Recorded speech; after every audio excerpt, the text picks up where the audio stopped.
আসসালামু আলাইকুম। আজকে আমরা এই ভিডিওতে শিখব কিভাবে চালান তৈরি করতে হয়। চালানটা আমাদের বিভিন্নভাবে তৈরি করা লাগতে পারে। যেমন হচ্ছে সেলস ভ্যাটের জন্য চালান করা লাগতে পারে। আমরা যদি ভিডিএস কোনো সিঙ্গেল পার্টির জন্য চালান করি সেক্ষেত্রে কিভাবে করতে হবে, টিডিএস যদি সিঙ্গেল পার্টির জন্য চালান করি সেক্ষেত্রে কিভাবে করতে হবে, এবং ভিডিএস এবং টিডিএস যদি আমরা বাল্ক আকারে মানে অনেকগুলো সাপ্লায়ার নিয়ে যদি একসাথে চালান করতে চাই সেটা কিভাবে করতে হবে, সেই চালানগুলো আমরা আজকে দেখব যে কিভাবে করতে হয়। তো তার জন্য আমাদের প্রথমে চালানের যে ওয়েবসাইট আছে ওয়েবসাইটে যাইতে হবে। ওয়েবসাইটে যে এখানে এই যে এনবিআর এর জমা এখানে আমাদের ক্লিক করতে হবে। এনবিআর এর জমা এখানে আসার পরে আমরা যদি ভ্যাটের জন্য চালান করতে যাই তাহলে আমাদের এখানে মূসক অপশনে ক্লিক করতে হবে। করে আমি যে আমার প্রতিষ্ঠান যেটা আমার প্রতিষ্ঠানের বিন নাম্বার যেটা আছে সেটা আমার এখানে লিখতে হবে। তারপর এখান থেকে আমাদের নির্বাচন করতে হবে যে আমরা টাকাটা কোন পারপাস জমা দিচ্ছি। যদি আমরা সেলস ভ্যাটের টাকা জমা দেই তাহলে আমাদের দেশজ পণ্য ও সেবার উপর মূসক এটাতে ক্লিক করতে হবে। আর যদি আমরা হচ্ছে পুরুষ শুল্ক টাকা জমা দেই তাহলে এই দ্বিতীয়টা ক্লিক করতে হবে।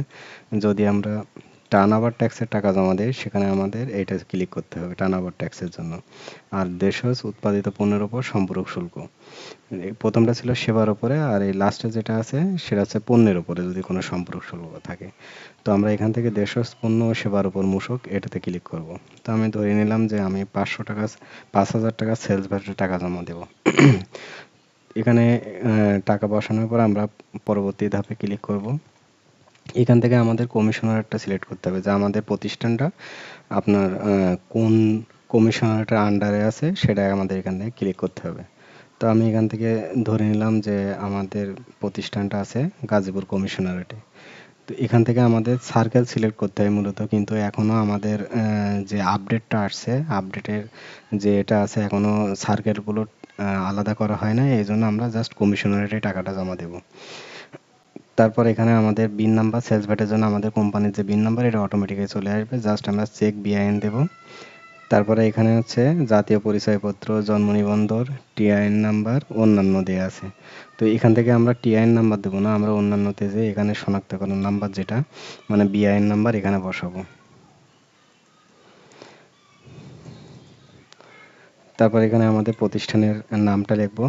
প্রতিষ্ঠানের নাম লিখে এখানে আমরা আমাদের যে প্রতিষ্ঠান ওই প্রতিষ্ঠানের ঠিকানাটা লিখবো। এখানে যোগাযোগের জন্য মোবাইল নাম্বার দেওয়া আছে, আমরা মোবাইল নাম্বারটা এখানে লিখবো।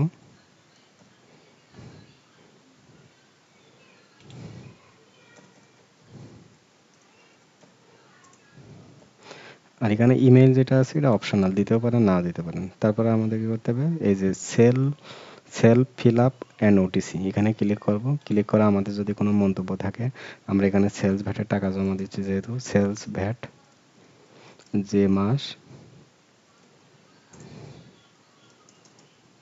ধরলাম মার্চ মাসের আমরা টাকাটা জমা দিচ্ছি 2026। তো এখান থেকে আমরা সংরক্ষণে ক্লিক করব। ক্লিক করে এখানে তথ্য নিশ্চিত করেন, এখানে আমি হ্যাঁ দেব। দিলে আমার হচ্ছে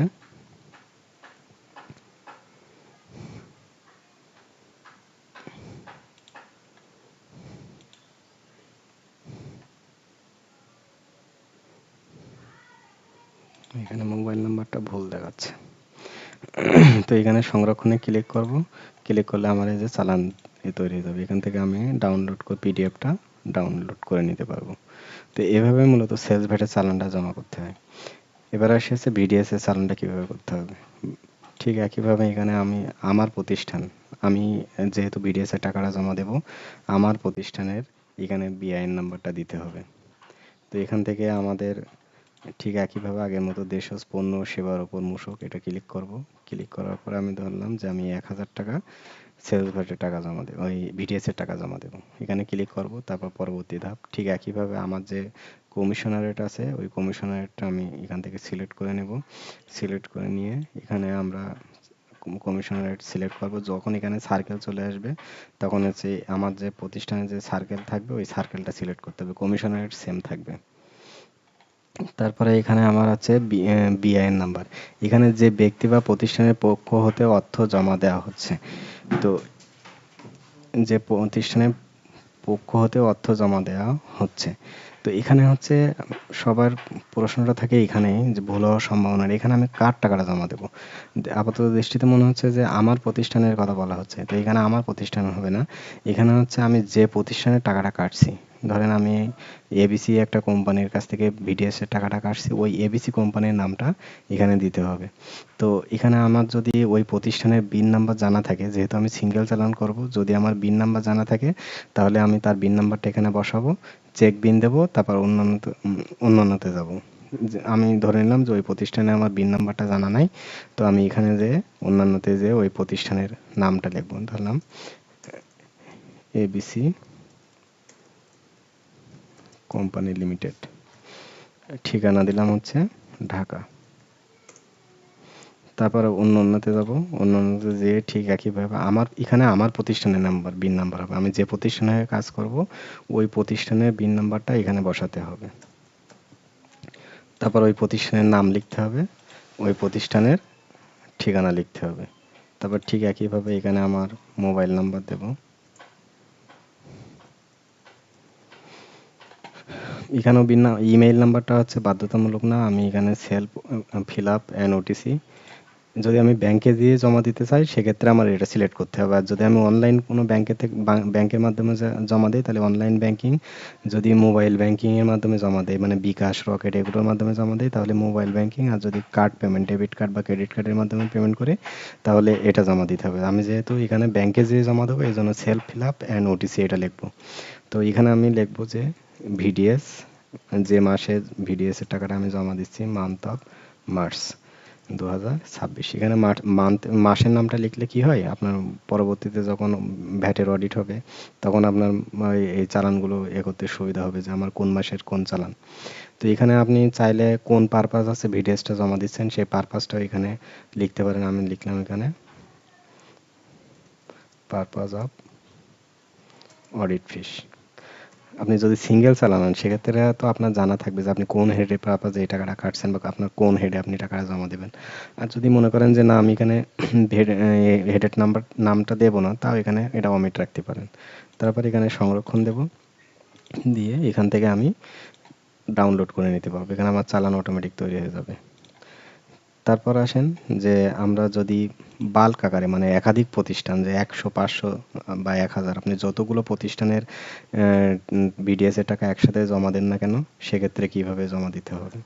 তো এখানে প্রথমে আমার প্রতিষ্ঠানের বিন নাম্বারটা লিখবো, তারপর দেশজ পণ্য ও সেবার উপর মূসক এটা সিলেক্ট করব। আমি ধরলাম যে এখানে আমি 5 লাখ টাকা হচ্ছে বিডিএস এর টাকা জমা দেব। তো পরবর্তী ধাপে যাব, পরবর্তী ধাপে যাওয়ার পরে ঠিক একইভাবে আমার প্রতিষ্ঠান যে কমিশনারেটের আন্ডারে আছে সেই কমিশনারেটটা আমি এখানে সিলেক্ট করব। তারপরে হচ্ছে ওই সার্কেল সিলেক্ট করব। সার্কেল সিলেক্ট করার পরে এখানে ঠিক একইভাবে এখানে আমরা বাল্ক আকারে জমা দেব, তার মানে 100 500 আমরা যে অনেকগুলো প্রতিষ্ঠানে জমা দেব। এই জন্য বিন নাম্বারটা আমাদের এখানে লেখা লাগবে না, আমরা অন্যান্যতে যাব। এখানে কাদের নাম লিখবো, যাদের কাছ থেকে আমি ভিডিএসটা কাটছি তাদের নামটা কিন্তু এখানে লিখতে হবে, যে ব্যক্তি বা প্রতিষ্ঠানের পক্ষ হতে অর্থ জমা দেওয়া হচ্ছে এখানে। এখানে নিজের প্রতিষ্ঠানের নাম দেওয়া যাবে না। যাদের কাছ থেকে টাকাটা কাটা হয়েছে, যাদেরকে ভিডিএস দেওয়া হবে তাদের নামটা এখানে লিখতে হবে। তো এখানে আমি লিখলাম যে আমি ধরলাম যে আমার এবিসি এবিএস কোম্পানি। আমার একটা ওভারলিপ করে নিতে হবে, আমি যতগুলো পার্টির কাছ থেকে ভিডিএসটা কাটছি ওইটার একটা এক্সেল ফাইল আপনি করে নেবেন যে এখানে আমার প্রতিষ্ঠানের নামগুলো থাকবে। তো সবচাইতে বেটার হয় আপনার ওভারলিপের যে ওভারলিপ থাকবে ওই ওভারলিপের প্রথম যে কোম্পানির নামটা থাকবে ওই কোম্পানির নামটা আপনি এখানে দিতে পারেন, দিলে সবচাইতে বেটার হয়। এই ABC company limited, ABS company limited and sundry suppliers as detailed overleaf. তার মানে এখানে আমি যখন চালানটা করব তখন চালানটা ক্রিয়েট হবে এবং চালানটা টাকাটা জমা দেওয়া হবে। তারপরে আমি যখন কোনো সাপ্লায়ারকে দেব আমার টোটাল এই যে 5 লাখ টাকা আমি যে কাটছি আমার অনেকগুলো পার্টির নাম থাকবে। তো এখানে হচ্ছে আমার প্রথম কোম্পানি এক্সেল ফাইল যেটা আমি তৈরি করছি ওখানে এবিএস কোম্পানি লিমিটেড আছে, আর আমার এখানে ধরলাম যে একাধিক কোম্পানি আছে। তো একাধিক কোম্পানির নাম লিখে এখানে আমি সানরাইজ সাপ্লায়ার্স অ্যাজ ডিটেইল ওভারলিপ, তার মানে আমার ওভারলিপে যে বিবিধ যে সাপ্লায়ার আছে সে সহ এবিএস কোম্পানি লিমিটেডের টাকা এই চালানে জমা দিয়েছে, মিনিং আছে এটা। তো এবিএস কোম্পানির আমি ঠিকানা ধরলাম যে ঢাকা, অ্যান্ড হচ্ছে যেহেতু আমার আরও অনেকগুলো সানরাইজ সাপ্লায়ার্স থাকবে অ্যান্ড লিখবো এখানে অ্যান্ড আদার্স অ্যাজ ডিটেইল ওভারলিপ। কারণ আমার তো ওভারলিপে কোম্পানির নাম ঠিকানা সবকিছুই থাকবে। তো এখানে এখানে এসে যার মাধ্যমে প্রদত্ত হচ্ছে, এখানে আমি যে কোম্পানিতে আছি ওই কোম্পানির নামটা, যে কোম্পানির হয়ে আমি চালানটা করছি ওই কোম্পানির নামটা এখানে দিয়ে দেবো। তো আমার কোম্পানির নামটা এখানে লিখবো, আমার কোম্পানির ঠিকানাটা আমি এখানে লিখে দিলাম। তারপর এখানে আসবে হচ্ছে আমার মোবাইল নাম্বার। তো আমি এখানে আমার মোবাইল নাম্বারটা দিয়ে দেবো। তারপর এখানে ওই সেম সিস্টেম, এখানে আগের চালানটা করার সময় যেটা বললাম যে এগুলো অর্থ পরিশোধের বিবরণ, আপনি কোন মাধ্যমে টাকাটা জমা দিতে চাচ্ছেন। তো এখানে self fill up and OTC, আমি ব্যাংকে যে টাকাটা জমা দেবো, তো এখানে আমি লিখবো ভিডিএস মান্থ অফ মার্চ 2026। এখানে আমি লিখে দেবো যে এস ডিটেইল ওভারলিপ। আপনি এখানে চাইলে লিখে দিতে পারেন যে আপনি কতগুলো সাপ্লায়ারের টাকা এখানে জমা দিচ্ছেন, এটাও লিখতে পারেন। তো আমি এখানে দিয়ে দিলাম যে আমার হচ্ছে ভিডিএস জমা দিচ্ছি মার্চ মাসের 2026 সালে। এখানে আমার ডিটেলস ওভারলিপে দেওয়া আছে। তো এখানে আমি সংরক্ষণে যাব, যে দেব, এখান থেকে আমার চালানটা তৈরি হয়ে যাবে। তো এবার আসি হচ্ছে আমাদের আছে ট্যাক্সের চালান। আমরা যদি টিডিএস এর চালান করি সেক্ষেত্রে কি হবে। তো টিডিএস এর চালান করতে গেলে আমার প্রতিষ্ঠানের প্রথমত হচ্ছে আমার প্রতিষ্ঠানের যে বিন নাম্বার, ওই bin number, sorry TIN number, আমার প্রতিষ্ঠানের যে টিন নাম্বার আছে ওই টিন নাম্বারটা লিখতে হবে। এখান থেকে আমার করবর্ষ সিলেক্ট করতে হবে। আমি যদি এখন টাকা জমা দেই তাহলে সেটা আমার 26/27 করবর্ষের জন্য হবে। তারপর হচ্ছে এখানে এই যে কোম্পানি সমূহ কর্তৃক দেওয়া আয়কার পুরাতন কোড, এটা সিলেক্ট করতে হবে। তারপর হচ্ছে আমরা এখানে কিসের টাকা জমা দিচ্ছি, আমরা মনে করেন যে টিডিএস এর চালান, তার মানে ট্যাক্স ডিডাকশন এট সোর্স, মানে উৎস করকর্তনের টাকাটা আমরা এখানে জমা দিচ্ছি। তারপর আছে আমার এখানে সেকশন, আমি কোন সেকশনে টাকা জমা দিচ্ছি। যদি বেতনের টাকা জমা হয় তাহলে এখানে বেতন খাতে আর আয় আয় করে যে এটা আছে ওখানে এটা দেয়া আছে। তারপর এখানে দেয়া আছে, আমরা ধরে নিলাম যে আমি 89 এর টাকাটা জমা দেবো, যে আমরা 89 এ যে টাকাটা কাটছি ওই টাকাটা এখানে জমা দেবো। তো এখান থেকে আমি 89 সিলেক্ট করলাম, ধরলাম যে আমি এখানে 89 এ 10,000 টাকা হচ্ছে জমা দেবো। আর এখানে টাকাটা লেখার পরে সবসময় বাইরে ক্লিক করবেন। তারপর হচ্ছে পরবর্তী ধাপ। পরবর্তী ধাপে যাওয়ার পরে এখানে প্রথম যে এটা আছে দেখেন, এটা অটোমেটিক্যালি চলে আসছে। আপনার টিন যে সার্কেল, যে কর অঞ্চল, সব কিছু এখানে ডিটেল চলে আসবে। তারপর হচ্ছে এখানে আছে টিআইএন নাম্বার, মানে যে ব্যক্তি বা প্রতিষ্ঠানের পক্ষ হতে অর্থ জমা দেওয়া হচ্ছে। তো আমি যে প্রতিষ্ঠানের কাছ থেকে টাকাটা কাটছি, টিডিএস এর টাকা যে প্রতিষ্ঠান মানে যে সাপ্লায়ারের কাছ থেকে কাটছি, ওই প্রতিষ্ঠানের টিআইএন নাম্বার যদি আমার কাছে থাকে তাহলে এখানে লিখতে হবে। লিখে এখানে চেক টিআইএন দিলে এটা অটোমেটিক্যালি আমার হচ্ছে ওই প্রতিষ্ঠানের নামটা নিয়ে নেবে। তারপর হচ্ছে বিন নাম্বার তো আমি এখানে দেবো না, যেহেতু টিডিএস এর টাকা জমা দিচ্ছি। তো আমি সব সাপ্লায়ারের তো টিন নাম্বার থাকে না, দেখা যায় যে যখন চালান করা হয় তখন সংগ্রহে রাখা হয় না। যদি আপনাদের টিন নাম্বার থাকে তাহলে টিন নাম্বারটা এখানে দিবেন, আর যদি টিন নাম্বার না থাকে সেক্ষেত্রে অন্যান্যতে ক্লিক করে ওই প্রতিষ্ঠানের নামটা লিখবেন। প্রথমে এক্স ওয়াই জেড ধরলাম, এক্স ওয়াই জেড লিমিটেড। তারপর হচ্ছে ওই প্রতিষ্ঠানের ঠিকানা, আমি ধরে নিলাম প্রতিষ্ঠানের ঠিকানা ঢাকা। তারপরে এখানে আমার টিন নাম্বার আমি দিয়ে করতে পারি, আবার হচ্ছে এখানে অন্যান্যতে দিয়েও আমি করতে পারি। তো এখানে বিষয়টা হচ্ছে কি, যে সমস্যাটা যেখানে হবে সেটা হচ্ছে এখানে যদি আপনি টিন নাম্বার দেন সেক্ষেত্রে এখানেও টিন নাম্বার দিয়ে আপনি কাজটা করবেন। আর যদি একজনের টিন নাম্বার থাকে আর একজনের টিন নাম্বার না থাকে, আপনার টিন নাম্বার তো আপনি জানেন কিন্তু সাপ্লায়ার টিন নাম্বার জানেন না, সেক্ষেত্রে অন্যান্য দিয়ে করবেন। এখানেও অন্যান্য সিলেক্ট করবেন, এখানেও অন্যান্য দিবেন। এটা না করলে কি হয়, অনেক সময় আমাদের সার্ভারের জটিলতার কারণে দেখা যায় যে যদি আমি এখানে অন্যান্যতে দিই আর এখানে যদি টিন নাম্বার দিই, সেক্ষেত্রে যখন চালানটা ভেরিফিকেশন চালানটা আসে টাকা জমা হওয়ার পরে, তখন দেখা যায় বোথ সাইডই একটা কোম্পানির নাম আসে। তো সেক্ষেত্রে চালানটা ভুল হয়ে যাবে। এই জন্য এখানে সবসময় খেয়াল রাখতে হবে, যদি আমার এখানে টিন নাম্বার দেয়, আমি যা সাপ্লায়ার টিন নাম্বার দিলে আমারও টিন নাম্বার দেবো। আর যদি সাপ্লায়ারের অন্যান্য অপশনে দিয়ে আমি সাপ্লায়ারের নাম লিখে দেই সেক্ষেত্রে আমারও অন্যান্যতে যেতে হবে। তো এখানে প্রথমে যে শনাক্তকরণ নাম্বার আছে এখানে আমরা টিডিএস চালানের ক্ষেত্রে টিন নাম্বার দেবো। তারপর হচ্ছে এখানে আমার প্রতিষ্ঠানের নামটা আমি দেবো, আমার প্রতিষ্ঠানের যে ঠিকানা টিডিএস মানে টিন সার্টিফিকেটের যে ঠিকানা আছে ওই টিডিএস এর ওই ঠিকানাটা আমি এখানে দেব। দেওয়ার পরে আগের মতো এই নিচের অপশনগুলো, এখানে আমার মোবাইল নাম্বার দিতে হবে। তারপর আমি কাউন্টারে জমা দেবো। তাহলে আমি এখানে লিখলাম যে টিডিএস মান্থ অফ মার্চ 2026। আপনি যদি একটা সাপ্লায়ারে যেহেতু টাকা জমা দিচ্ছেন, আপনি ট্যাক্সটা কোন পারপাস কাটছেন সেই পারপাসটা এখানে আপনি লিখে দিতে পারেন। তো আমি ধরলাম যে আমি ওই সাপ্লায়ারের কাছ থেকে স্পেয়ার পার্টস কিনছিলাম। স্পেয়ার পার্টস আমি হেড দিচ্ছি অ্যাকাউন্ট সাইড এটা, তো আমি স্পেয়ার পার্টসে আমি টাকাটা জমা দিলাম। তারপর আপনি চাইলে এখানে আপনার এটাও লিখে রাখতে পারেন যে আমরা কোন সেকশন অনুযায়ী টাকাটা জমা দিচ্ছি, আন্ডার সেকশন 89, আর এখানে রুল হচ্ছে 3।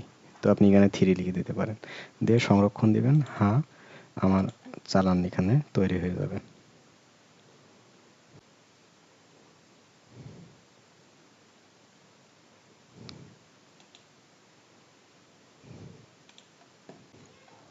তারপর যদি আমরা একাধিক সাপ্লায়ার বা সার্ভিস প্রোভাইডারের যদি চালান জমা দিতে চাই, তাহলে কিভাবে জমা দিতে হবে সেটা আমরা দেখি টিডিএস এর ক্ষেত্রে।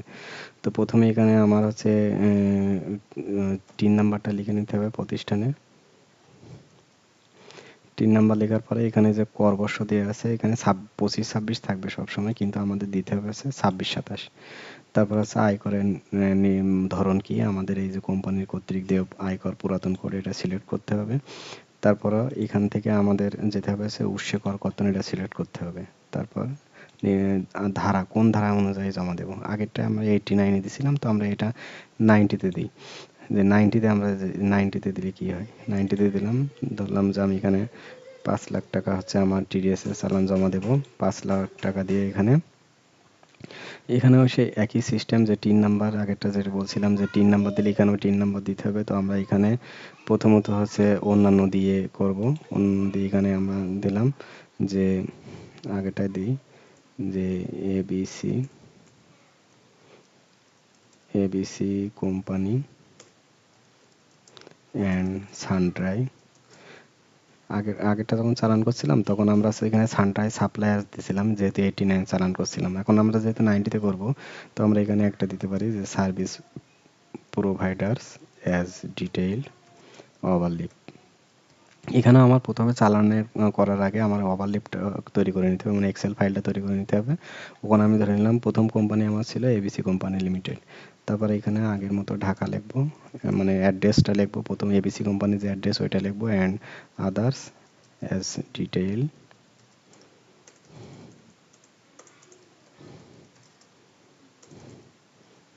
ওভারলিপ।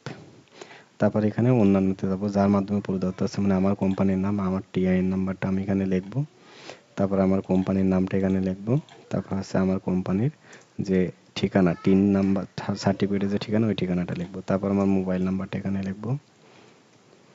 তারপর এখানে কাউন্টারে জমা দেবো, ওইটা ওটিসি সিলেক্ট করব। তারপর আছে টিডিএস মান্থ অফ মার্চ 2026। তারপর এখানে আমরা সংরক্ষণে দিয়ে ক্লিক করব। এখান থেকে আমার অটোমেটিক্যালি চালানটা জমা হয়ে যাবে। চালানটা হওয়ার পরে এখানে দেখছেন যেভাবে চালানটা আমরা যেভাবে তথ্যগুলো দিচ্ছি ওইভাবে চালানটা আসছে। তারপরে এটা সেভ দেব। সেভ দেওয়ার পরে আমার চালানটা সেভ হয়ে থাকবে। তো এইভাবে মূলত হচ্ছে এই চালানগুলো করা হয়। তো আমরা চেষ্টা করছি যে এখানে আমাদের যে অপশানগুলো আমরা সিলেক্ট করছিলাম, যে 5টা টপিকস নিয়ে কীভাবে চালান করতে হয়, তো আমরা চালানগুলো করছি। তো আপনাদের যদি ভিডিওটা ভালো লেগে থাকে তাহলে অবশ্যই সাবস্ক্রাইব করবেন এবং শেয়ার করবেন অন্যদের দেখার জন্য। আর নতুন কোন টপিকস নিয়ে আপনারা ভিডিও দেখতে চান অবশ্যই কমেন্টস করে জানাবেন। ধন্যবাদ সবাইকে। আশা করি আপনারা সবাই উপকৃত হবেন চালান কীভাবে করতে হয়। তো আমরা নেক্সট আর একটা ভিডিও নিয়ে আসার চেষ্টা করবো, যে কীভাবে আমরা যে স্ট্যাম্প ডিউটিগুলো পারচেস করা হয়, স্ট্যাম্প ডিউটির চালানগুলো কীভাবে করতে হয় সেটা আমরা দেখানোর চেষ্টা করব। ধন্যবাদ সবাইকে, ভালো থাকবেন।